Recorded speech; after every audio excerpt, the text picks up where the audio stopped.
এক বাদশাহ সফরে বের হয়ে দেখতে পেলেন একজন রাখাল হেঁটে আসছে, আর তার পেছনে অনেকগুলো ছাগল সারিবদ্ধ হয়ে লাইন ধরে খুবই সুশৃঙ্খল ভাবে হেঁটে আসছে। এই দৃশ্য দেখে বাদশাহ খুবই আশ্চর্য হয়ে সেই রাখালকে জিজ্ঞেস করলেন, কি ব্যাপার, এই অসভ্য ছাগলগুলোকে তুমি সভ্য বানাইছো কেমনে? তারা কেউ ছুটে পালিয়ে যাচ্ছে না, কি সুন্দর লাইন ধরে হেঁটে আসছে।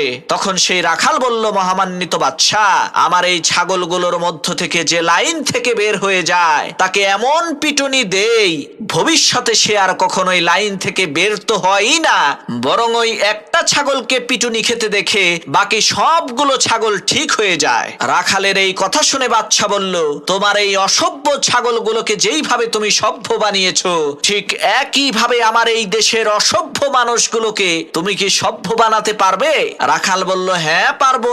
বাদশা বলল, তাহলে আজ থেকে তুমি প্রধান বিচারপতির দায়িত্ব পালন করবা। পরের দিন এক চোরের বিচার হবে। প্রধান বিচারপতির দায়িত্বে থাকা সেই রাখাল হুকুম করলেন, আমি মহান আল্লাহ রাব্বুল আলামিনের পবিত্র কালাম কোরআনের বিধান অনুযায়ী ফয়সালা করছি, তোমরা এই চোরের হাতটা কেটে দাও। রাখালের এই কথা শুনে উজির বললেন, বিচারক মহোদয়, আপনি তো নতুন বিচারকের দায়িত্ব পেয়েছেন, তাই হয়তো বা জানেন না এই চোর কিন্তু আমাদের নিজেদেরই লোক। তখন বিচারপতি রাখাল বললেন, তোমরা এই চোরের হাত কেটে দাও, আর সাথে সাথে এই মন্ত্রীর জিহ্বাও কেটে দাও।